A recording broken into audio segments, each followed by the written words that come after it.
Hello, everybody. I am Robert Evans, and this is yet again Behind the Bastards, the show where we tell you everything you don't know about the very worst people in all of history. Now, my guest for part 2 of this episode on Phrenology is Josh Clark, who was with me last time as well. Josh, you're the host of Stuff You Should Know and the new host of End of the World. How are you doing today, my man? I'm doing good. How are you? I'm good.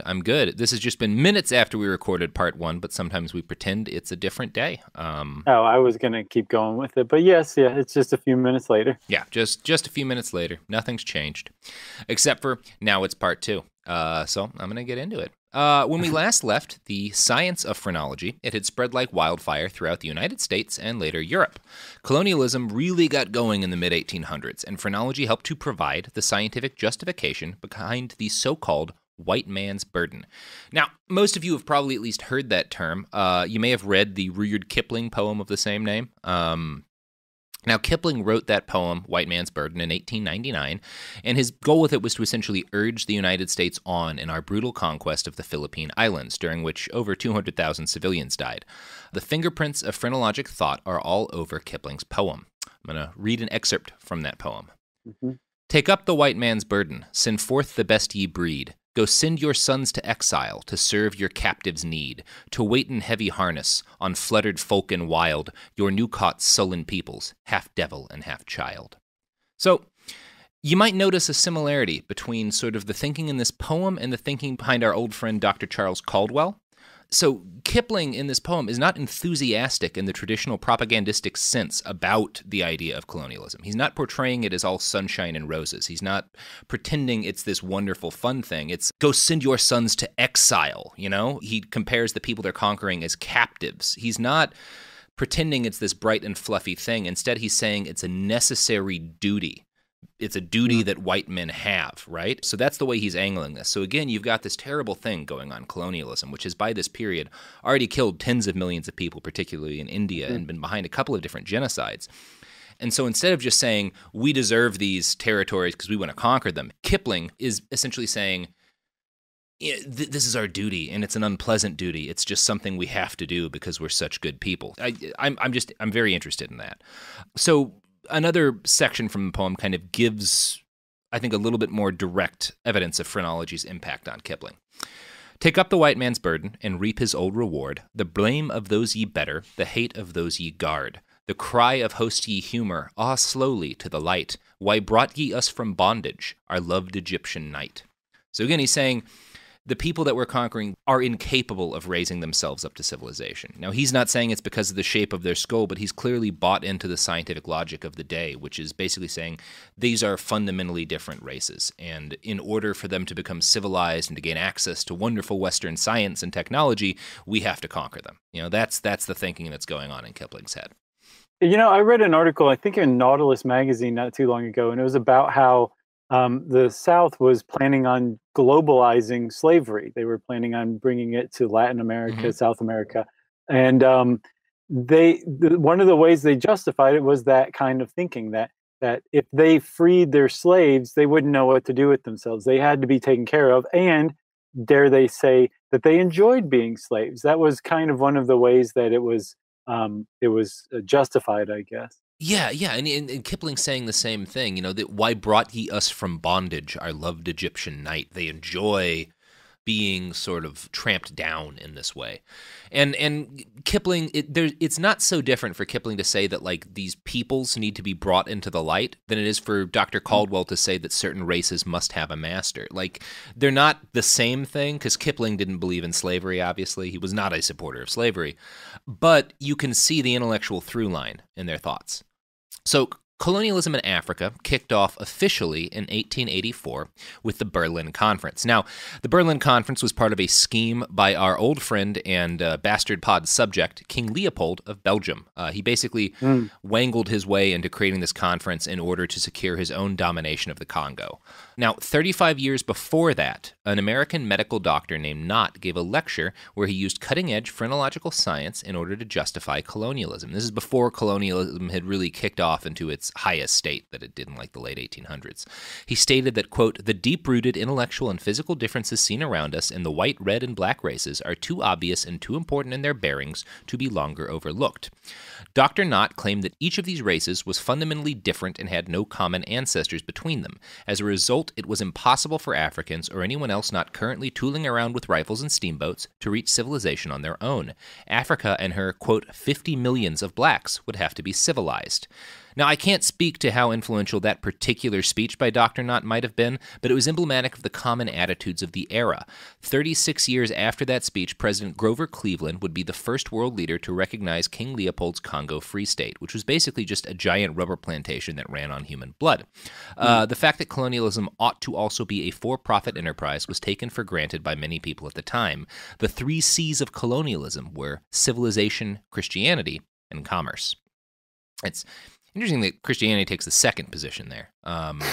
Although I guess good that they put it in front of commerce. But now, there were men who were colonialists who had legitimately good hearts and who thought that what they were doing was making the world better. One of these men was the British doctor Ronald Ross. He was one of the very first people to have access to like a microscope and try to study stuff like malaria with a microscope to figure out like what the fuck is going on with this disease that, you know, for a little bit of perspective, scientists suspect that malaria has killed more human beings than any other single cause throughout human history. Is that right? Yeah, it's. I mean, obviously, there's no 100%, but it is believed to be the leading cause of death for humans in the length of our species' life. Like, I'm sure this guy wanted to know what was going on there. Yeah, so he's a decent man who's trying to, and he sees European medical technology, especially now that we have like microscopes and stuff, as a gift to the uncivilizable peoples of the empire. And he believed that their brains would not let them develop good medicine, so it was a kindness for Europe to take them over and introduce them to stuff like stethoscopes. Now, Ross devoted an enormous amount of effort to studying malaria in Sierra Leone, which was a dangerous and risky thing. So he is risking his life to try to save people. He's also a colonialist and a racist. Again, this is complicated. Morality is complicated. In a December 1899 report, he wrote, quote, "In the coming century, the success of imperialism will depend largely upon success with the microscope." Now, not all of that was because, of course, he wanted to help the local peoples. A lot of it was the acknowledgement that white people in places like Africa died like crazy from the local diseases. So he was also acknowledging that, like, we need to get better at science and medical science in order to survive in these places we're trying to conquer. Well, you can't have much commerce if the people over there colonizing can't stay alive, you know? Yeah, exactly. So science was really one of the major underlying foundations of colonialism at its height. As I said, this was a time when microscopes were starting to become available widely, and this is also a time in which germ theory is first beginning to be puzzled out. And tied to the very real and remarkable success of Western medicine was the very bogus and bullshit science of phrenology. Both reinforced each other. Sir Francis Galton, one of the founding fathers of eugenics, borrowed terms from phrenology when he stated, quote, "The average intellectual standard of the Negro race is some 2 grades below our own Anglo-Saxon." Charles Darwin, who rejected phrenology as essentially hokum, also believed that the, quote, "savage races like the Negro or the Australian were closer to apes than white Western men." So even people who rejected phrenology have clearly taken up some of its terminology, because this idea of categorizing races in that way, of saying, oh, you know, this race is 2 grades higher than that, like speaking about human races like their D&D classes or whatever, that didn't really exist before phrenology. That was the first time people started doing it. So even when a guy like Darwin, who's clearly intelligent enough to know phrenology is nonsense, it still winds up using, you know, some of the terms that it created. So the horrific racism, you know, behind phrenology led to totalitarian nonsense in many colonized nations. Since Europeans felt like they knew so much more than the races they were capturing, they felt like they owed it to their subjects to limit what their subjects could eat, where they could travel, and to attempt to force them to behave in certain ways for the benefit of their health. Historian David Arnold calls this colonization of the body, and it went way beyond legislation of the diets of captive people. And that brings us to the great nation/continent of Australia and the thriving trade of non-white people's corpses that kicked off starting in the mid-1830s. So, the first really, really big merchant of human skulls for phrenological research in Australia was a guy named Thomas Mitchell. He was an explorer and a surveyor in New South Wales, and, you know, at this time, being an explorer means you run into contact with unfriendly local peoples on a regular basis, which means that you're shooting unfriendly local people on a regular basis. And so Mitchell decides, well, while I'm killing all these Aboriginal peoples, I might as well take the skin off their skulls and sell their skulls for some extra cash. So this is commerce. Yeah, commerce, exactly. It's number 3, It's on there. So, whenever Mitchell murdered an Aboriginal Australian, he would deskin the man or woman's skeleton and essentially sell the parts. In some cases, the body parts became sought-after antiquities in colonial homesteads, but many of them were sold to medical schools, hospitals, and colleges across the Western world. If your university bought any skulls in the 1800s or early 1900s, there's a very good chance Major Mitchell or someone like him provided those skulls for profit via murder. Throughout the late 1800s, Australia serviced an enormous demand for the bones and particularly the skulls of her indigenous people. Modern estimates suggest that as many as 900 different indigenous Australians are still owned by schools in the UK, Germany, France, the United States, and other Western nations. So again, some of the body parts this guy collected via murder are still being used to teach students today. I've heard that a lot of those articulated skeletons are from robbed graves even today. Yeah. I believe India is a pretty big supplier of those. But I had not heard that a lot of the skulls had come from murdered people. Usually it was robbed graves that I had run into. That is super dark. And it's also very common for people to, because once guys like Mitchell prove how much of a market there is, people will start, an Aboriginal person dies and is buried, and then they'll dig up his bones. So grave robbing is probably more of these than outright murder, because it's just easier to steal a dead body. Sure. But it's both. There's definitely a lot of murder going on. Man. Yeah. The bad news or good news, depending on how you look at it, is that not all of the people whose bones got sent to universities were murdered before having their remains desecrated. Quote, some of the other remains held in the boxes at Mitchell belonged to Indigenous Australians who died in colonial institutions, jails, hospitals, and asylums, and scarcely cold were anatomized, a benign term for butchery. Thousands more who might have died naturally and remained buried were exhumed en masse. So that's what I was just talking about. Yeah. Anatomized is a nice term for stealing someone's bones. We did a live show, a Stuff You Should Know live show on grave robbing in London, and it was a really crazy time. Medicine was certainly advanced by it, but there was a lot of stolen cadavers. It's just a huge trade in it. Yeah, and that is one of those ones where it's not like a clear right or wrong thing. Because it's like, if we were robots, we would be like, oh, of course, everyone's bones should be used for science. Why does it matter? Sure, But we're not, and it's messed up, but also science was advanced by it. We're a tad more sentimental about our bodies than robots. Yeah. And I guess you could argue that if scientific institutions are getting use from these stolen people's bones, then it's an example of like the pseudoscience of phrenology advancing the real science of anatomy, which is, again, history's complicated. Yeah, and weird. So, Onyong, the last full-blooded man of the Ngambri people of the Limestone Plains in Australia, died at the end of a rival spear in about 1850.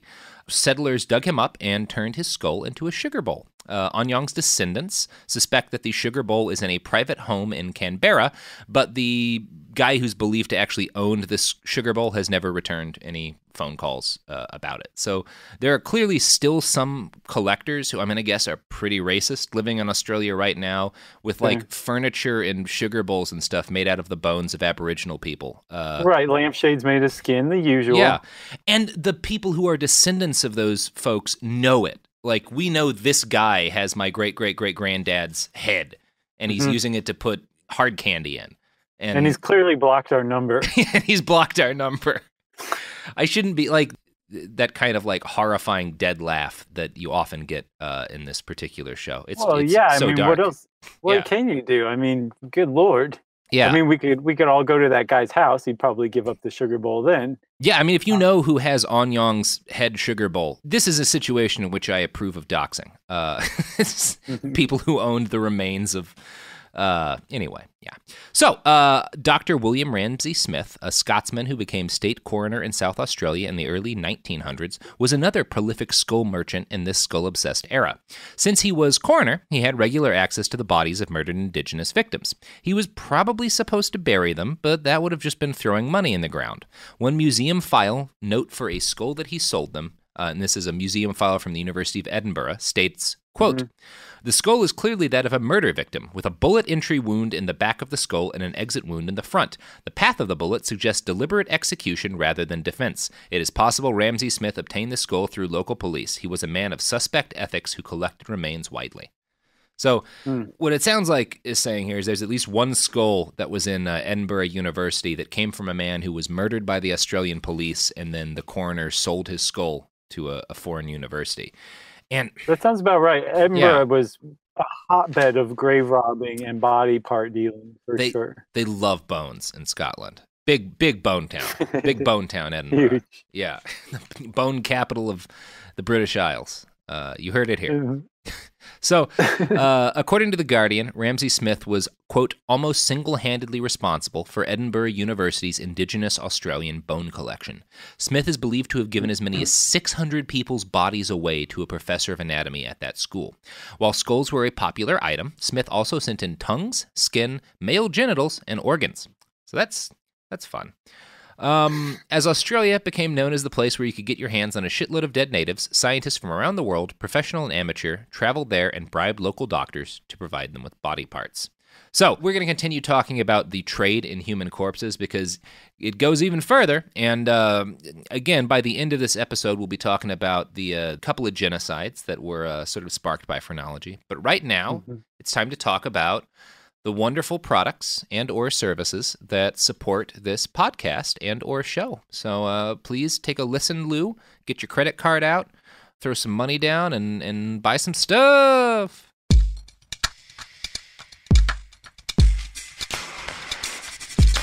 And we're back. We are talking about Australia and phrenology. And I'm going to read another quote from a lovely Guardian article about the bone industry that erupted in Australia. So we are still talking about Australia, which in this podcast will forever now be named Bone Town. Although maybe that's Edinburgh. I don't know. I've given out a lot of nicknames, rapid fire. I can't keep track of them. Anyway, here's the Guardian. Quote, some of the anthropologists attracted to phrenology asked for skulls, while others wanted skin with elaborate tribal markings. Medical schools, still under the spell of Darwinism, wanted full corpses and skeletons to compare with the Anglo-Saxon dead, so they might reinforce the fallacious orthodoxy that each race represented a distinct evolutionary phase. Some indigenous Australians may have been killed specifically on behalf of visiting Europeans. So as this bone industry goes on, it moves from guys who are out in the middle of nowhere, killing people, sometimes in self-defense, sometimes just murder and then taking their bones, to a mortician essentially taking the skulls of already dead people, to scientists coming over to Australia and being like, I could use a skull of a man of this tribe, and then someone just going out and killing that guy and taking his head. You're directly culpable at that point for sure. I mean, Yeah. you were culpable already just buying the bones and knowing what their provenance was, but when you travel and select the person for murder, you might as well be pulling the trigger yourself. You're a murderer at that point. So the trade in indigenous corpses in Australia was so brisk and so profitable that soon particularly good specimens were earmarked before they even had a chance to die. One example was a man named Wunamachu, a Yarawaka man who was tried in English despite speaking no English after an alleged tribal murder. He was sent to an asylum in Adelaide and marked for dissection while he was still alive. When he died in 1903, Ramsay Smith defleshed him. Wunamachu's bones remained in Edinburgh until they were repatriated in the 1990s. So, again, there's people who, probably at least one person listening to this podcast who was trained on a corpse that was acquired this way in their anatomy classes. I could totally see that, actually. Yeah. And I think it's good that person used the word defleshed. Yeah. Because I think we cover up a lot of past crimes and unpleasantness by using, euphemisms, stand-ins for things like defleshing. Because when you say something like defleshing, it gets across what that person was doing. It puts you in the room with them, and it really kind of sinks in what was actually going on if it hadn't already. Yeah, and this is grim what we're talking about. And yes, it is. A number of the cases that have been uncovered have a seriously dark conspiratorial air to them. We talked about sort of how that one skull in Edinburgh that seems to have been murdered by the police, right? Where it's possible, although there's no hard evidence, that maybe the police got kickbacks from Ramsay Smith. Like they would murder a guy and give him a body, and then he would give them some of the money that he got for the skull. Like that is possible. And if you try to do anything about it, you're told, forget about it, Jake. It's Bone Town. It's Bone Town, yeah. Both Edinburgh and Australia. Both are Bone Town. Wherever you are. There's sister cities. Yeah, sister bone cities.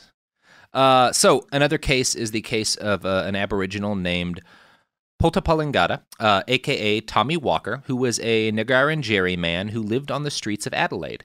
He was something of a popular local figure, so it wasn't seen as odd that when he died in 1901, the city's stock exchange paid to give him a decent funeral. That sounds nice, right? Sure, yeah. I'm sure nothing terrible is going to happen. Let's read the next paragraph. I should say they gave most of his skin a decent funeral. Ramsay Smith removed his skeleton and sent it to Edinburgh. They buried his skin and just his skin, actually, in the city.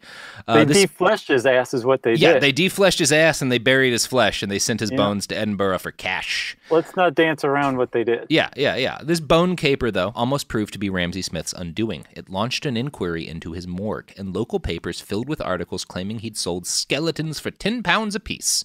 One of his former assistants was interviewed and talked about seeing heads stored in kerosene tins to skeletonize them, or deflesh them. Other witnesses said Ramsay would regularly shoot corpses with a rifle in order to study their wounds. So this case was a big deal in Adelaide, but because this was 1903, Ramsay Smith was exonerated of any wrongdoing. When he died in 1937, over 100 human skulls were found in his house. Wow. So, yeah. Now, Australia was not the only part of the colonial world where organs were bought and sold like Funko Pop figurines. The Belgian Congo was another popular source for body parts for universities and medical schools. Now, we did a whole 2-part episode on King Leopold and the rapaciousness of Belgians towards, Africans in the Congo. But I think what we didn't get into that time that I really just learned while researching this podcast is that the degree of rapaciousness that Belgians felt towards African body parts and sort of this desire to commodify them and sell their skulls and their bones led to a myth in the Congo that all white people were cannibals. Now, I found all this out in a fascinating study by the National Institute for Health called Cutting the Flesh, Surgery, Autopsy, and Cannibalism in the Belgian Congo. The article discusses a man named Levmo, who was sent to work with a Christian missionary while he was still very young. Quote, when his father told him as a young boy that he would be going to live with Bentley, who was the Belgian missionary, Levmo was terrified, and it was thought that, quote, the white man sometimes ate Congo people. In Central Africa, it is common knowledge that a witch from a distance eats the soul of the various organs of his or her victim's body. These organs die, and eventually the bodies die. It is not metaphorical, even though it is not tangible. This act cannot be seen. Only its secondary effects can be viewed in the illness of the individual being consumed from the inside. Again, it is literally cannibalism, but not a physical cannibalism. But to understand it as such is to understand that the body is something more than the material.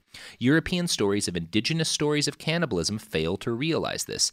Did the eating of the physical body exist? Most certainly to some extent, but I suspect many of the stories of cannibalism circulating in colonial circles in the early 20th century were of the non-physical variety, misinterpreted by colonial observers. So what he's saying is that I'm sure everyone listening has heard some myths about cannibals in Africa, in this period of time. There were constant stories about them, constant tales of cannibals in the Congo and whatnot. Right. What this scientist is essentially suggesting is that most of those stories were not actual cannibalism. They were tribes talking about cannibalism because they believed that, like, if you kill an enemy, you eat some aspect of his essence. And so the tribes consider that cannibalism, even though no actual flesh was being consumed. So both Europeans believed that the Congolese people were cannibals, even though they weren't actually eating people because they misunderstood sort of what they were talking about when they said cannibalism. But also the Congolese people began to think that the Europeans were cannibals because the Europeans, even though they weren't consuming African flesh, were in a way consuming African flesh. Yeah, far more than the Congolese people were. Yeah. I think that's fascinating. I had no idea. I'd never read about this until just now. There was a guy named, I can't remember, his someone Ayers, and he wrote a paper in the 70s or 80s where he was basically saying, like, I don't think cannibalism actually ever really happened. I think we may have really misinterpreted some things. And he, of course, was shouted down in the academy, but his whole comeback was like, show me the evidence. Yeah. Where is, show me that, like, genuine physical evidence of cannibalism. And there is some, but it's typically linked to climate change from what I've seen. And apparently it has been documented in real life, but the idea, that's just the general widespread idea that Africa was overrun with cannibals or Papua New Guinea is, or Australia is, or wherever, some dark continent filled with shadows and mystery because we've never really been there before, is full of cannibals. That's just a Western concept from misunderstanding was this guy's position. Yeah, and I think that's very true. And in fact, the only place on the globe right now that I would be willing to say is filled with cannibalism is Maine. Yep. That's You heard it here. land. Cannibals in Maine. Maine listeners, I'm not going to take it back. So stop eating people, Mainers. Anyway, let's get back to the Congo. The Congolese people start to view the white people who are coming into their country as cannibals because they're literally devouring the Congolese people. But at the same time, in a, I don't know, irony might be the right term to use for this, the colonial authorities in Belgium start to become convinced that cannibalism is rife in Central Africa just because of how easy it is to find the bones of dead Africans. Quote, in the late 19th century, avid skull collector and Congo explorer Georg Schweinfurth found skulls so easily attainable in the Congo that, for him, this was ample proof of African cannibalism. At the same time, he spent considerable effort attempting to explain phrenology to the very populations he collected from, to allay the growing fears that he himself was a cannibal. The example of scientists creating their truth could be seen even more clearly in the case of Scottish naturalist James S. Jameson. James S. Jameson was the heir to the Jameson whiskey fortune. Okay. So this is the son of the guy who invented Jameson whiskey, and he paid a local tribal leader in Central Africa 10 handkerchiefs for his men to eat a 10-year-old girl. Possibly apocryphal. There's some debate as to whether or not this happened, but there's writings about it. And it was certainly used as evidence that cannibalism was happening. Right. Well, we were able to pay these people to eat someone, so clearly cannibalism's rampant. You know? Right, we paid them handkerchiefs. Yeah. They wanted to do it, basically. Well, and I love the idea of this Belgian explorer, Schweinfurth, becoming convinced that the sheer ease with which, you know, he can find bones is proof that there's cannibalism in Africa, at the same time as he's trying to explain phrenology to these people so they don't think that he's a cannibal. Right. It's pretty wild. And of course, there were so many bones in the Congo because during the 20 years that King Leopold ruled the Congo, half of the people there died, you know, about 10 to 13 million. Good Lord. Yeah. Again, there's going to be a lot of bones when you kill 13 million people, you know? Sure. And you might as well sell them, I guess. Yeah, you're just leaving money in the ground, which is where you should leave it if it's bones. But anyway. So Belgium first started occupying land in what is now Rwanda in 1912, and their holdings grew at the end of World War I when they were given Germany's land in Africa as retaliation for the German occupation. I'd like to quote now from a fascinating study titled Phrenology and the Rwandan Genocide by Charles Andre. Quote, at the time of European colonization, a myth of ancient Ethiopian ancestry and racial superiority of the Tutsis was introduced. In 1864, the British explorer John H. Speke wrote that the Hutus were a primitive race, the true curly-headed, flab-nosed, pouch-mouthed Negro, while the Tutsis descended from the best blood of Abyssinia, and were therefore far superior. Belgian settlers disseminated this myth. An influential 1931 documentary, The Congo I Knew, made by Armand Dennis, probably contributed. All this led to increasing tension and discrimination against the Hutu and Twa populations. I think you can probably see where we're ramping up to get to here. So, it was extremely common for colonial occupiers to have favored tribes within their domain. If you remember from our episode on Idi Amin and his tribe, the Kakwa, they were used as elite colonial super soldiers in the British Empire. The Belgians in Rwanda preferred the Tutsis, thus launching a racial dichotomy that would end in tremendous bloodshed. Wow. And we will talk about that tremendous bloodshed after this ad pivot.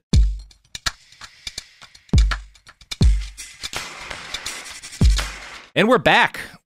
And we finally got into Rwanda. And we're talking about how the Belgians were the first ones to really set up the racial dichotomy between the Tutsi and the Hutu people. So the Tutsi had first settled in Rwanda around the 14th century from their original homelands in the Congo. They'd grown to become something of the dominant feudal elite in the region prior to colonialism. And in this era, you know, before the Europeans arrived, most of the rulers in Rwanda had been Tutsi. But there had been intermarriage between the Hutu and the Tutsi, and the vast majority of both groups were super poor peasants. There was no history of mass race-based violence between the two groups, and no enforced racial laws. It was fine and fairly normal for Hutu and Tutsi people to intermarry and have children. All this changed for the worse when Belgium took over. In 1933, their avowed preference for the Tutsi was codified in colonial law. Every person in Rwanda was issued a racial identity card that noted their ethnic origins. These origins were verified using the best phrenologic science of the era. Quote, craniofacial and body measurements were taken, and a number of distinguishing features were considered for ethnic classification of the population.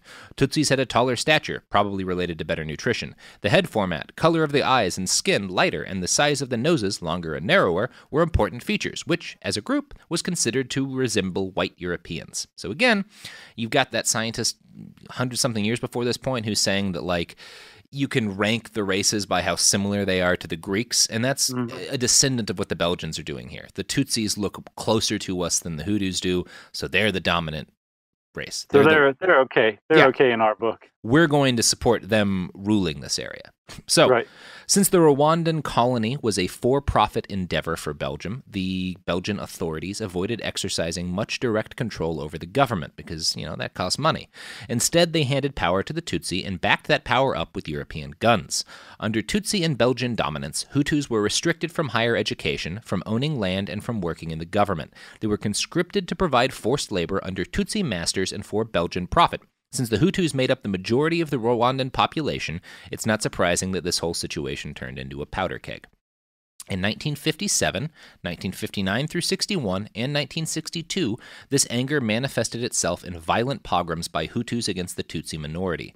When Belgium abandoned the colony in 1962, it was split into two nations, Burundi and Rwanda.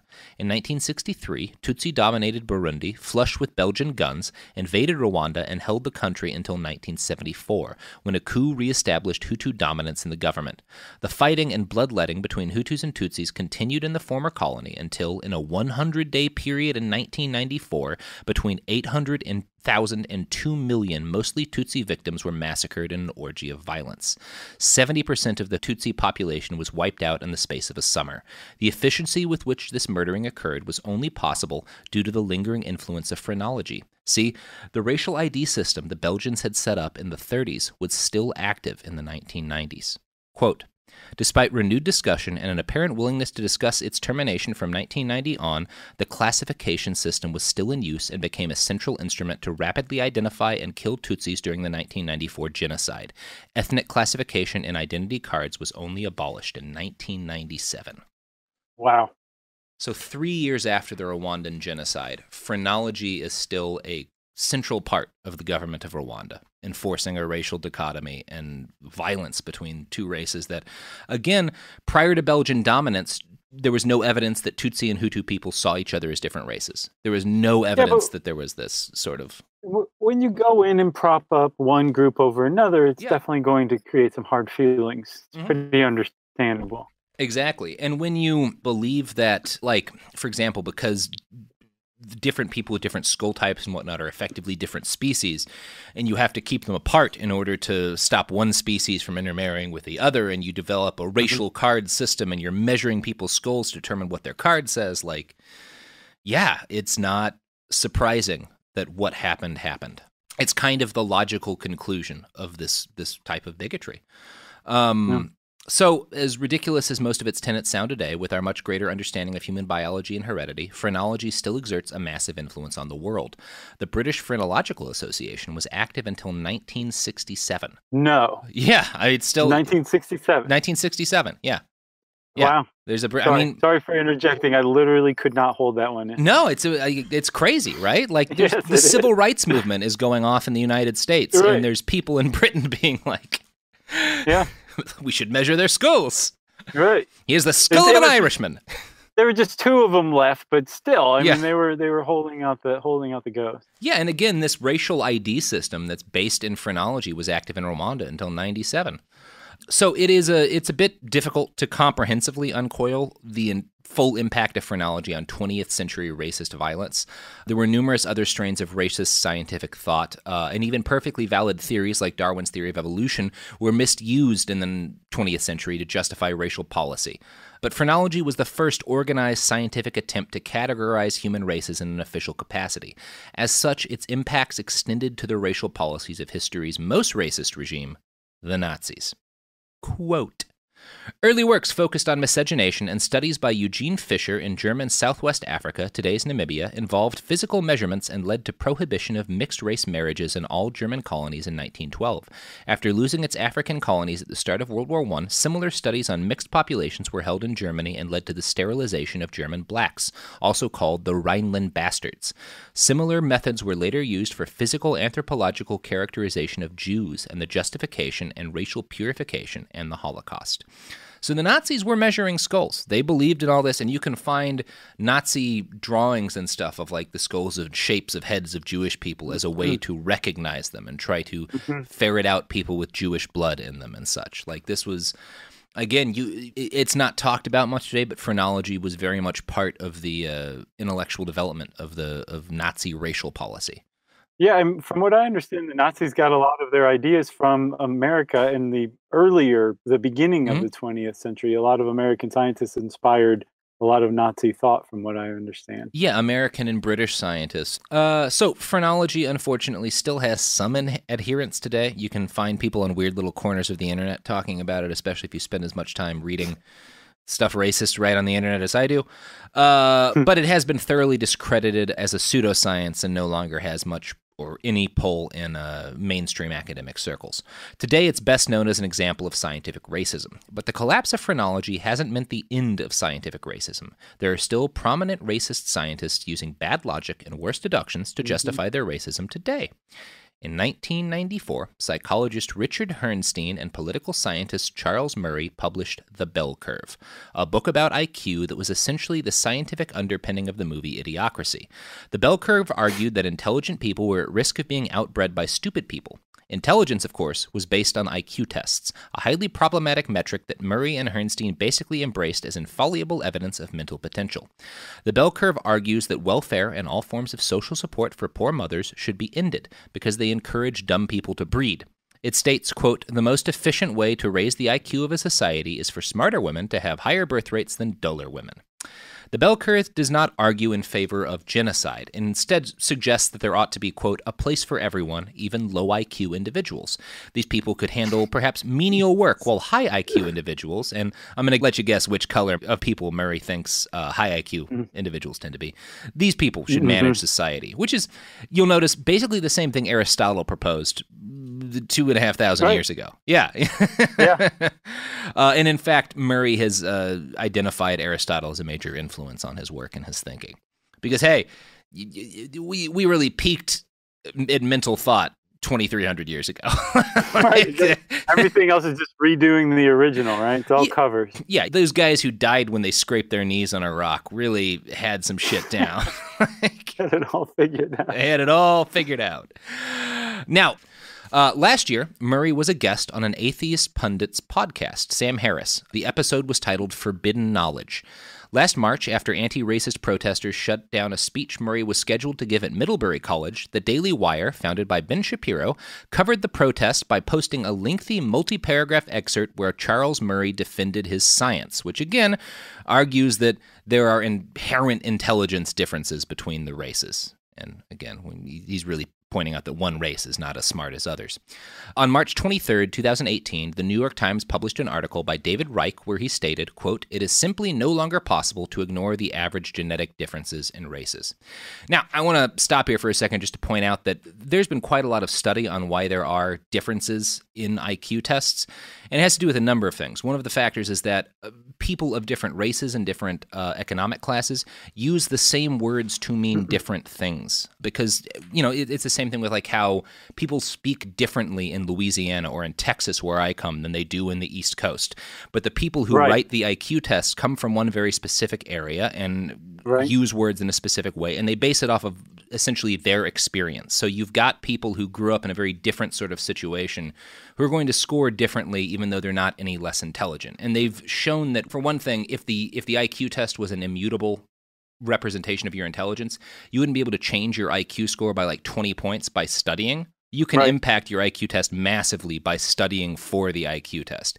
There are a lot of problems with IQ, and it is the height of I'm going to call it idiocy to presume that this test is like the objective measure of intelligence.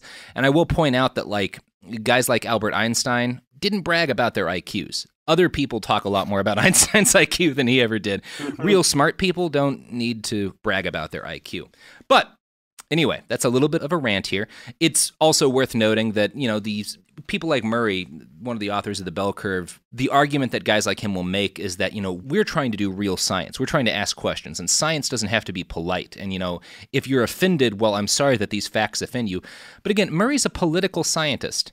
He's not a genetic scientist. He's not an expert on the human brain. He's not a neurologist. And actual neurologists and actual people who know what the fuck they're talking about and study this thing for a living have pretty openly condemned all of this thought and pointed out repeatedly why it why it's dumb. Murray, you're dumb. If you listen to this podcast somehow, I'm sorry, but The Bell Curve was a bad book and you're a bad scientist. So, in other words, scientific racism continues to this day into the 20-teens. Now, as in the 1830s, it is dressed up with the latest and most scientific-sounding phrasing possible. But with a proper historical look at the subject, we can see that very little has changed since the days of the 1800s. Back then, Dr. Caldwell studied the heads of enslaved black people and deduced that, surprise, surprise, the shape of their skulls had destined them to be owned by him. Today, men like Murray and David Reich look at our very incomplete data on human intelligence, declare IQ and formal education to be the objective measures of intelligence, and then ignore the fact that both of those measures are heavily impacted by income level and, of course, centuries of brutal oppression and subjection. They claim that we're just looking at facts while ignoring historical facts that reveal them to be nothing but yet another generation of scientific racists. Nice. That's the end of my spiel. I loved your spiel, Robert. I've been sitting here absorbing everything that you've been saying, half engrossed, but also half in awe, because you've got some research skills that are something special. Well, I have to thank all of the sources will be on our website, Behind the Bastards. I read a lot of smart PhD people's papers and stuff for this. I didn't do any original research. This is a lot of very smart people whose names I have forgotten, but you can check out on our bibliography. Nice. Yeah. Well, I mean, yes, of course you didn't do the primary research. You wouldn't have time to do this show if you had, but I think you put all this disparate research together in a remarkable way. Sorry, I feel like I'm talking to my teenage son or something like that. You just got a ribbon or something. I really am in awe, and I love what you're doing, and thanks for what you're doing.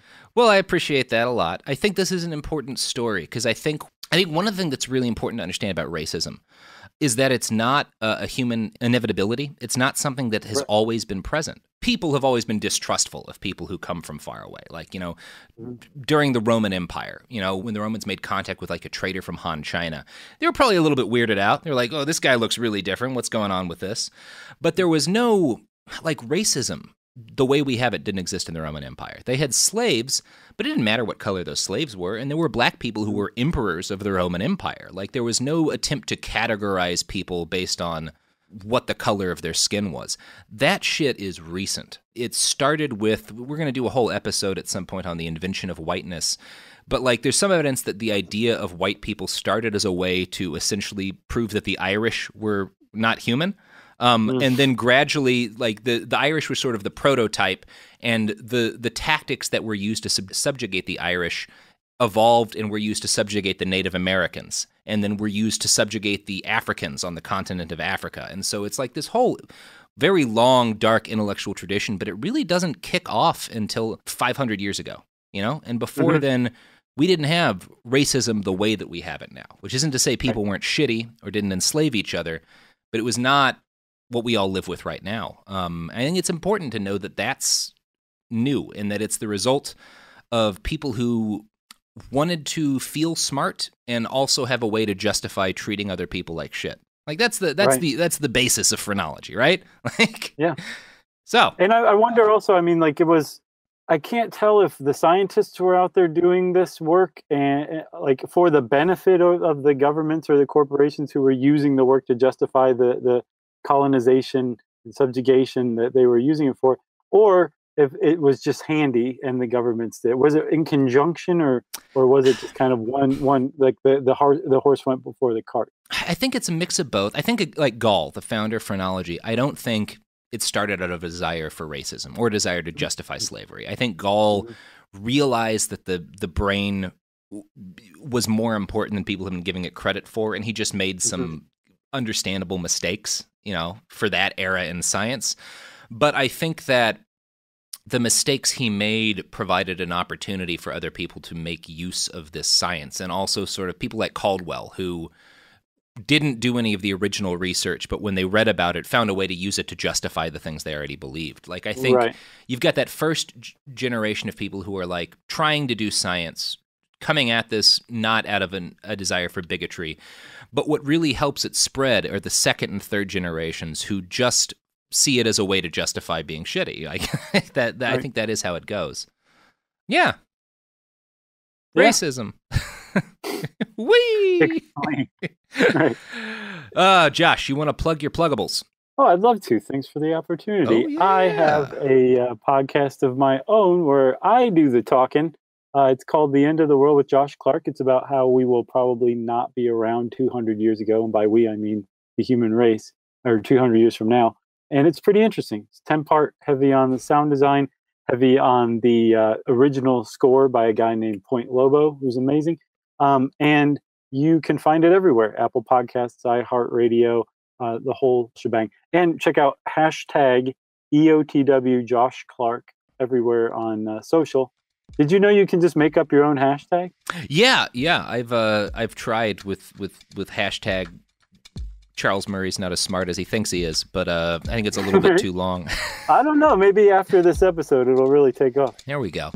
So once you've listened to my podcast and you are ready for the end of humanity, listen to Josh's podcast, Into the World, and it'll be uplifting. You can find us on the internet at behindthebastards.com. You can find us on Twitter and Instagram at bastardspod. You can find me on Twitter at iWriteOK. So yeah, this has been Behind the Bastards. I've been Robert Evans. You've been Josh Clark. Thank you so much, Josh.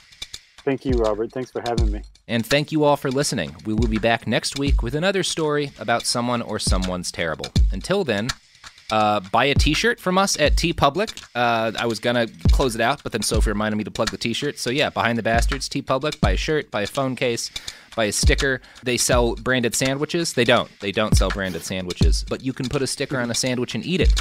So we'll be back next week. I love about 40% of you.